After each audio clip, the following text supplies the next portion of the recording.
Wow. Okay, so talk about a match that just stopped. We just finished watching, well, part of the Punjab Kings versus Delhi Capitals game in Dharamsala. Yeah, finished is maybe a strong word. It sort of fizzled out under really strange circumstances. Absolutely. I mean, the ending, or lack thereof, was something else. 1 minute, you're watching this incredible hitting display. And the next, darkness. Well, partial darkness. It was quite jarring. But let's rewind a bit, because before all that drama, Punjab Kings, after winning the toss and batting, they were on fire. Oh, completely. Prabhsimran Singh, and especially Priyansh Arya, they just came out swinging. Arya against Mitchell Stark in that first over, 4 boundaries consecutive. Against Stork, that's a huge statement, isn't it? Right at the start, it really, set the tone. It really did. And Prabhsimran wasn't just watching either. He chipped in with 3-4s himself in that same over. Stark looked a bit rattled, maybe. Well, you would be, wouldn't you? Yeah. He definitely struggled to find his line early on, and then Arya just carried on against Chimera. Yeah, that 4 and then those 2 6s. He looked unstoppable. Like he was seeing the ball incredibly well. Like a beach ball, yeah. And they got to 50 so fast. What was it? Just 3.6 overs, I think. 50 for no loss.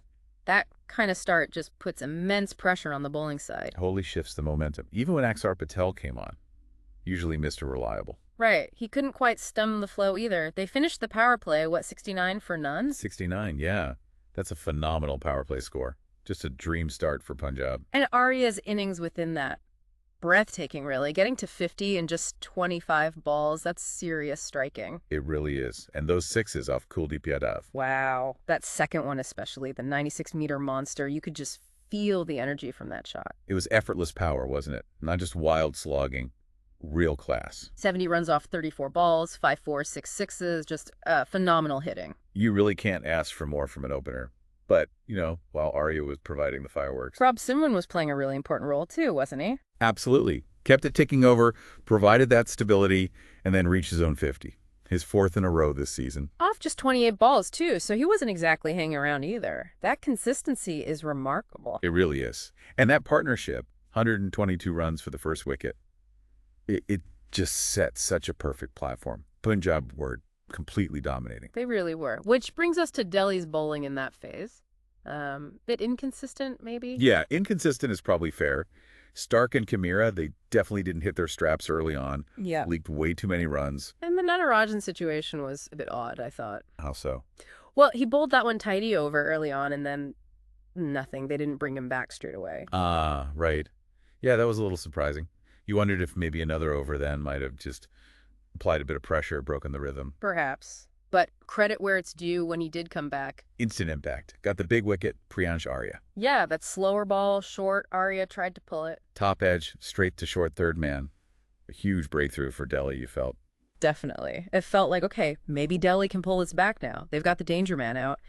And then the lights went out. Well, one of the towers. It was so sudden, wasn't it? Just bang, darkness over one part of the ground. Yeah, and then you see KL Rahul chatting with the umpires. And the physio coming out for Prabhsimran looked like maybe a hamstring twinge or something. Could be, but the main issue was obviously the light, with only one tower working properly. Yeah, you just can't play on like that. It's not safe. Visibility goes right down. Exactly.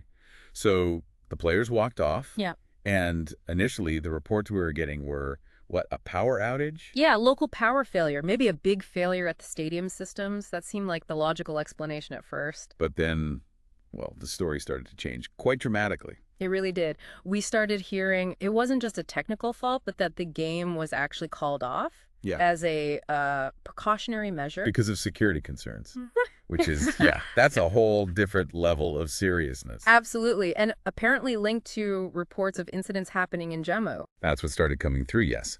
Reports of missile streaks, possible drone activity, things like that in the Jammu region. Wow. Okay, that completely reframes why they'd stop a cricket match so abruptly. It certainly does. And it wasn't just Jammu either. There were mentions of blackouts in Baramulla, Pathankot, even Chandigarh possibly being told to prepare for one. Goodness. So this was potentially a much wider situation unfolding, not just a local stadium issue? Seems that way. And suddenly, the decision to evacuate the stadium. Makes complete sense. You have to prioritize safety, fans, players, everyone. No question.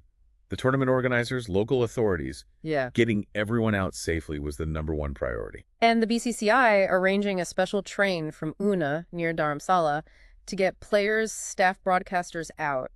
That shows how seriously they were taking it. Absolutely. A huge logistical effort, but necessary given the circumstances. And the statement that the BCCI will decide on the rest of the tournament depending on the situation, that tells you this isn't just a one-off incident. No, it clearly has potentially massive implications for the IPL season going forward. Depends how things develop, I suppose. We also saw some reports about the atmosphere inside the ground during all this. Yeah, that viral video from one of the cheerleaders describing it as very scary. You can only imagine the anxiety and unease. When you hear about potential security threats nearby while you're in a packed stadium, yeah, that would be terrifying. And there were even some accounts of fans chanting anti-Pakistan slogans during the evacuation. Right, emotions obviously running very high. That quote from a fan, "Pakistan should be afraid, not India," followed by "Bharat Mata Ki Jai." Yeah, it really shows the kind of heightened nationalistic feeling that surfaces in moments like these. The wider cricket community reacted pretty quickly too, didn't they? They did. Saw Abhinav Bindra tweeting support for the armed forces. And Venkatesh Prasad had some strong words as well, as you might expect. Yes, it clearly struck a chord across the sporting world. It's a stark reminder of how real-world events can impact sport. So, what does this mean for the points table? They shared the points, right? Yeah, 1 point each for Punjab Kings and Delhi Capitals. Understandable call, really. Yeah. Okay, so that leaves Gujarat and RCB still top with 16 points. Punjab moves up to third, also on 16, but from 12 games. Correct. And Delhi Capitals are now 5th with 14 points, also from 12 matches. So for the playoffs, Punjab are looking pretty solid with 16 points already. Yeah, they're in a good spot. Delhi, though, with 14 points, they probably need to win both their remaining games now to feel secure. Makes it tighter for them. And does that shared point help KKR and Lucknow at all? It keeps the door slightly ajar for them, yeah. Gives them a bit more hope, but they'll still need results to go their way. It basically compresses that middle part of the table a bit more. Right. And any changes to the orange or purple caps? No, not from this game. With it being cut short, no movement in the top 5 for either. Surya Kumar Yadav still leads the runs. Prasidh Krishna still top of the wickets. Okay. So, summing up then, we saw a fantastic, explosive start by Punjab, led by Priyansh Arya's brilliant hitting. Absolutely dominant batting display in that opening phase. Only for the whole thing to be brought to a sudden, unexpected halt. Not by rain, not by bad light in the usual sense, but by serious security concerns. Yeah, concerns stemming from reported incidents and escalating tensions elsewhere. Quite unprecedented for an IPL match, really. It really is. And the big question now is the uncertainty hanging over the rest of the IPL season. Exactly.